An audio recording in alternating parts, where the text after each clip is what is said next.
Good morning, student. Myself Indira Jain from Bharati College of Engineering and Technology, Civil Department. Today our topic is planning of residential building.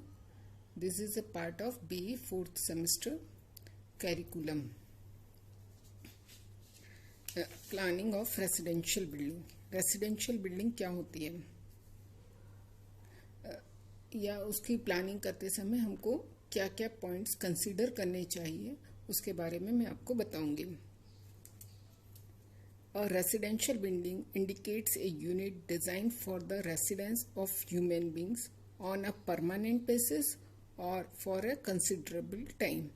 मतलब जो human being के रहने के लिए हम space design करते हैं, घर डिज़ाइन करते हैं, जिसमें कि वो या तो परमानेंट रहता है या कुछ कंसिडरेबल उसका टाइम है कि मेरे को 10 साल रहना है या 5 साल रहना है. तो वो जो यूनिट हम डिज़ाइन करते हैं that is known as a residential building. It is therefore necessary for the architect or engineer or planner to study in the details the requirements and necessity of the type of family likely to occupy the residential building.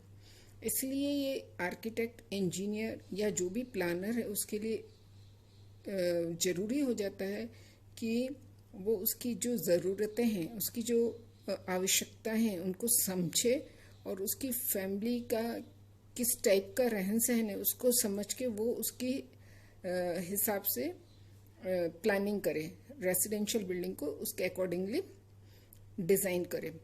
Every building will have its own identity depending on the site condition.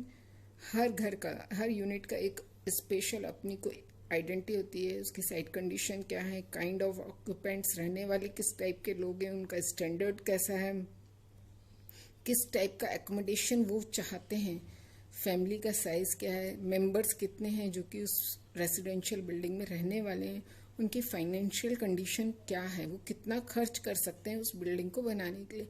ये सारी चीज़ें हम consider करते हैं जब हम design of a residential building करते हैं. ठीक है, एक बिल्डिंग को डिज़ाइन करने के लिए हम ये सारे पॉइंट्स को कंसीडर करते हैं. अब हम आते हैं कि रेसिडेंशियल बिल्डिंग के लिए हमको जो भी रिक्वायरमेंट है वो क्या होती है. जैसे minimum built up area requirement for a lower income group. यदि लोअर इनकम ग्रुप के लिए हम मकान डिज़ाइन कर रहे हैं तो उनका जो बिल्टअप एरिया जो है मिनिमम वो 50 स्क्वायर मीटर से लेके 55 स्क्वायर मीटर तक के बीच में होना चाहिए, जिसमें कि हम उनको क्या क्या देंगे, एक रूम, किचन, लैट्रिन, बाथरूम और एक वरांडा. इतनी minimum requirement 50 to 55 square metre of area में हमको उनको प्रोवाइड करनी होती है. ये है हमारा लोअर इनकम ग्रुप के लिए. यदि हम मिडिल इनकम ग्रुप की बात करें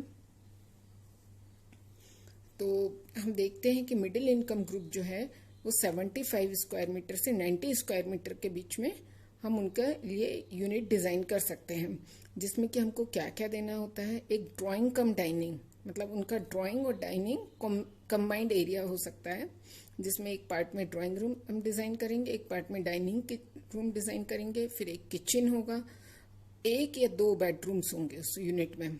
सिंगल बेडरूम यूनिट भी हो सकता है, 2 बेडरूम यूनिट भी हो सकता है. फिर बाथ एंड WC बोथ.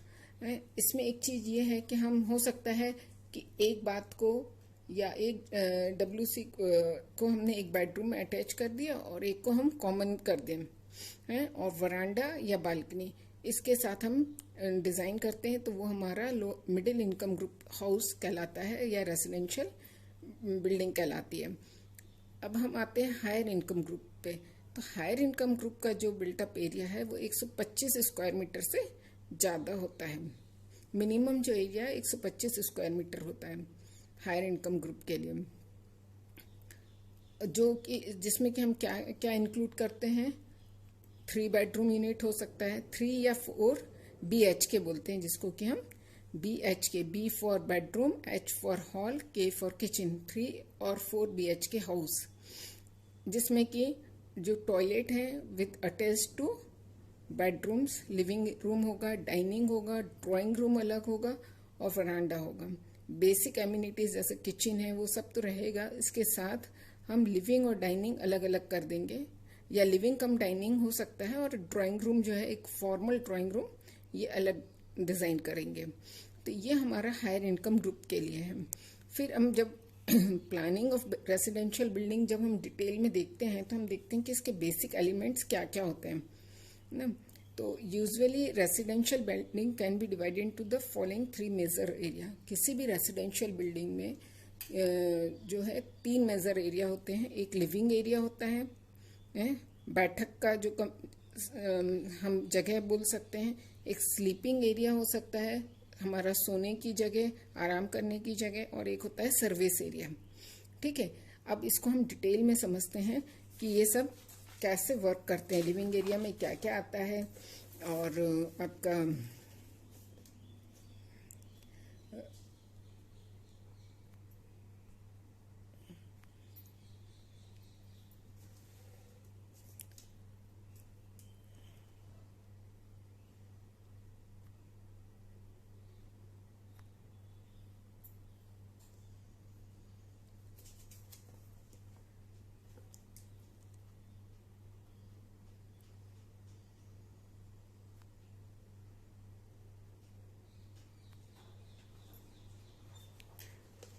अब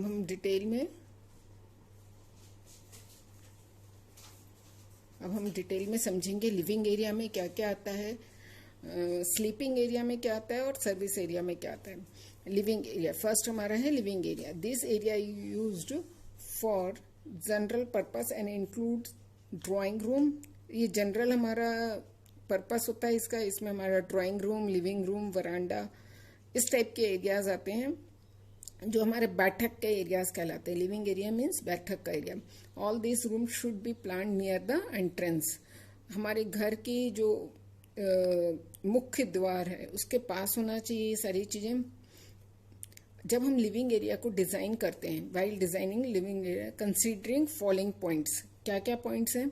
it should be adjacent to the dining area and main entrance. ये मेन एंट्रेंस के पास में होना चाहिए और डाइनिंग भी इसके पास में होना चाहिए। और इसको इस प्रकार से ओरिएंटेशन होना चाहिए कि इसमें प्रॉपर लाइट आए और इसका प्रॉपर वेंटिलेशन भी हो। और यदि आसपास हमारा कुछ अच्छा व्यू है, गार्डन है या हमने ग्रीनरी करके रखी अपने प्लॉट में, तो इधर इस हमारे लिविंग एरिया से हमको वो विजुअलाइज होना चाहिए। हम बैठ के उसको देख सकते हैं या उसका आनंद ले सकते हैं। ठीक है, it should provide direct passage और एक्सेस टू द बेडरूम। इससे हमको डायरेक्ट बेडरूम्स में या पैसेज में, बाथरूम में और सब में डायरेक्ट एंट्री भी होनी चाहिए, इसके आसपास होना चाहिए। इसमें जो फर्नीचर वगैरह हम लगाते हैं वो इस तरीके से होना चाहिए कि प्रॉपर सर्कुलेशन एरिया हमको मिल जाए ना। फर्नीचर प्रॉपर से आ जाए जितना हमको रिक्वायर्ड है। मान लीजिए हमको 8 लोगों के बैठने की ड्राइंग रूम में व्यवस्था करनी है, तो 8 लोगों के बैठने के हिसाब से हम सोफा या जो भी हम फर्नीचर प्रोवाइड कर रहे हैं, दीवान वगैरह, उसके साइज के हिसाब से, फर्नीचर के साइज के हिसाब से उस रूम का साइज होना चाहिए और प्रॉपर हमको सर्कुलेशन एरिया मिलना चाहिए। फिर हम आते हैं sleeping area. This area includes bedroom for sleeping and relaxing. Bedrooms में बी विद अटैच्ड टॉयलेट। इसमें बेडरूम्स जो हैं विद टॉयलेट अटैच्ड होना चाहिए। कहीं हो सकता है कि हमारे पास 2 या 3 बेडरूम का घर है, तो 1 या 2 में हमने विद अटैच्ड टॉयलेट कर दिया, एक आध को कॉमन टॉयलेट के साथ प्रोवाइड कर दिया। उस तरीके से भी हम कर सकते हैं। और इस तरीके से इसको प्लेस करना चाहिए कि इसमें इसकी प्राइवेसी मेंटेन रहे। मतलब ऐसा नहीं हो कि कोई ड्राइंग रूम में आके बैठा है और हमारा बेडरूम उसको पूरा ओपन दिख रहा है। तो इसका जो लोकेशन है ड्राइंग रूम के पास भी है, तो लेकिन इस तरीके से होना चाहिए कि इसकी प्राइवेसी मेंटेन रहे। फिर इसके साथ हमको बेडरूम में जो फर्नीचर रिकमेंडेड करना है, जैसे बेड है, कबर्ड है, ड्रेसिंग है ना, मिरर वगैरह है, तो वो प्रॉपरली आ जाए, सारा फर्नीचर उसका जो है उसमें आ जाए। जनरली हम बेडरूम जो है प्रेफरेबली नॉर्थ वेस्ट और साउथ वेस्ट कॉर्नर्स पे रखते हैं, ताकि हमको इसमें जो हमारा दोपहर का समय रहता है, जब हम बेडरूम्स में जाते हैं रेस्ट करने दिन में या रात में, तो हमको प्रॉपर लाइट और वेंटिलेशन मिले। फिर हमारा नेक्स्ट आता है service area. This area includes kitchen, dining room, bath and WC। ये सब हमारे सर्विसेज एरिया हैं। किचन है, डाइनिंग है, बाथ है, WC है। Kitchen should be near in the dining room and away from the drawing room. Kitchen का position dining के पास होना चाहिए, ड्राइंग रूम से दूर होना चाहिए, लेकिन उसका डायरेक्शन कुछ इस तरीके से होना चाहिए कि किचन में जब हम कुक कर रहे हैं तो विंड जो है थ्रू किचन ड्राइंग रूम में नहीं आए, नहीं तो किचन में जो भी हम कुछ बनाते हैं उसकी स्मेल, उसका धुआं हमारे ड्राइंग रूम में भर जाता है। और किचन एक्टिविटीज जो हैं वो हम कहे से dining area should be screened from the dining area by means of wall, glass partition, screen और cupboards। इन सब से हम उसको किचन एक्टिविटी को हम या तो वॉल बना के या ग्लास लगा के या कबर्ड्स वगैरह लगा के हम स्क्रीनिंग कर सकते हैं। बाथ और WC ऐसे लोकेट होना चाहिए कि वो किचन से दूर रहें, लेकिन बाकी सारे रूम से उनकी जो एक्सेसिबिलिटी है वो इजी रहे, अप्रोच जो है वो इजी रहे। इसके बाद हमारे आते हैं अदर रूम, जैसे पूजा रूम है, ओपन चौक है, स्टडी रूम है। Should be suitable located near living room, kitchen और bedroom as per the requirement. जैसी जिसकी रिक्वायरमेंट है, हमारा जो क्लाइंट है उसको वो किस टाइप से उसको यूज करना चाहता है, उसके अकॉर्डिंगली हमको बाकी रूम्स की लोकेशन डिसाइड करनी होती है। ये हमारे बेसिक 3 स्पेसेस हैं, living space, sleeping space and service area. अब हम आते हैं फर्नीचर पे। नेक्स्ट है furniture units and it's arrangement. जो मॉडर्न रेजिडेंशियल बिल्डिंग्स होती है उसमें हमको फर्नीचर को बहुत ज़्यादा कंसिडर करना पड़ता है, क्योंकि हमारे हाउसेस जो हैं पुराने समय के हाउसेस से यदि हम कंपेयर करें तो हमारा जो यूनिट्स हैं उनके साइजेस छोटे होते जा रहे हैं, रिड्यूस होते जा रहे हैं, और सबका जो लिविंग का स्टाइल है वो चेंज हो गया है। तो इसलिए हमको कुछ बेसिक फर्नीचर रिक्वायर्ड होते हैं हर रूम के हिसाब से। और जो हम जब किसी भी रेजिडेंशियल बिल्डिंग को डिज़ाइन करते हैं तो हमको वो फर्नीचर, हमको क्या क्या फर्नीचर की ज़रूरत है उसको दिमाग में रख के कंसीडर करके ही रूम का साइज फाइनल करना चाहिए। और जब हम piece of furniture are to be placed along the side walls, जब फर्नीचर को हम प्लेस कर रहे हैं तो उसको इस तरीके से प्लेस करना चाहिए कि वॉल के साइड्स में, ताकि वो रूम के बीच में सर्कुलेशन एरिया में ना है। डोर्स, विंडोज या कबर्ड्स वगैरह हम यदि ऑपरेट कर रहे हैं, यूज कर रहे हैं, तो उसके बीच में ऑब्स्ट्रक्शंस जैसे उनको नहीं आना चाहिए फर्नीचर को, और एक फ्री सर्कुलेशन हमको मिलना चाहिए बिना किसी दिक्कत के। फर्नीचर जो है हमारा, the furniture should be sturdy and long lasting. ऐसा होना चाहिए वो स्टर्डी हो, उसकी लाइफ अच्छी हो और देखने में सुंदर हो, और इसके साथ ही वो मूवेबल भी होना चाहिए। मतलब ऐसा नहीं हो कि हम उसको मूव ही ना कर सकें, ताकि कि हम फर्नीचर की और घर की क्लीनिंग कर सकें। जब हमको सफाई करनी है तो हम उसको थोड़ा मूव कर सकें। तो इन बातों का हमको फर्नीचर अरेंजमेंट करने के पहले या फर्नीचर चूज करने के पहले ध्यान रखना चाहिए। अभी जो हम लोग जिस तरीके से हम लोगों का लिविंग स्टैंडर्ड हो गया है, जो हमारी रिक्वायरमेंट्स हैं उसके हिसाब से यदि हम परसेंटेज वाइज देखें तो जो भी हमारा फ्लोर एरिया है ना, यदि सपोज हमारा बेडरूम का जो फ्लोर एरिया जो भी आ रहा है उसका 40% जो एरिया है बेडरूम का, वो हमारा फर्नीचर ले लेता है। यदि मैं बोलूँ कि मेरा 100 स्क्वायर फीट का रूम है, बेडरूम है 100 स्क्वायर फीट का, तो उसका जो 40% है मिनिमम, वो हमारा फर्नीचर में चला जाता है। बाकी हमारा सर्कुलेशन के लिए स्पेस बचती है। ऐसे जब हम ड्राइंग रूम या लिविंग रूम की बात करते हैं तो उसमें हमको 35% चला जाता है। किचन और डाइनिंग एरिया की बात करते हैं तो 55% तक जो स्पेस है हमारी, वो हमारे सर्कुलेशन में चली जाती है। अब हम normal size of furniture pieces क्या होते हैं उसके बारे में थोड़ा सा देख लेते हैं कि जो हमको फर्नीचर रिक्वायर्ड होता है उसका नॉर्मल जो साइज है वो क्या चाहिए होता है हमको, या कितनी स्पेस हमको लगेगी वो हमको मालूम होना चाहिए, जिससे कि हम फर्नीचर के हिसाब से क्या क्या फर्नीचर हमको लगाना है और कितना हमको रूम का साइज लेना पड़ेगा वो हम डिसाइड कर सकें। ठीक है, तो ये हमारा है नेम ऑफ फर्नीचर पीस और साइज इन सेंटीमीटर्स। ये हमारा फर्नीचर है और ये उसका साइज है। अब हम देखेंगे चेयर्स विदाउट आर्म्स, मतलब जिसमें आर्म रेस्ट नहीं है, प्लेन चेयर है, वो हमारी 45 बाई 45 सेंटीमीटर की होती है। ठीक है, कॉफी टेबल है तो उसको 100 सेंटीमीटर का उसका डाया है, मतलब 1 मीटर डाया की ये सर्कुलर टेबल का साइज दिया है। फिर डबल बेड है तो 180 बाई 200 सेंटीमीटर का है। ड्रेसिंग स्टूल जो है वो 40 बाई 40 का। इस प्रकार से हम यहाँ देखेंगे कि हमको कुछ फर्नीचर्स के साइजेस दिए हुए हैं।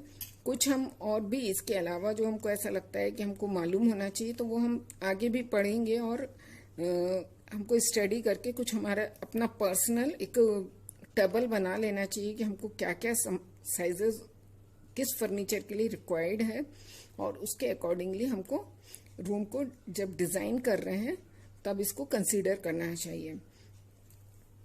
नेक्स्ट हमारा है requirement of modern residential units. Modern residential units जो है हमारी, उसकी रिक्वायरमेंट्स क्या क्या होती हैं।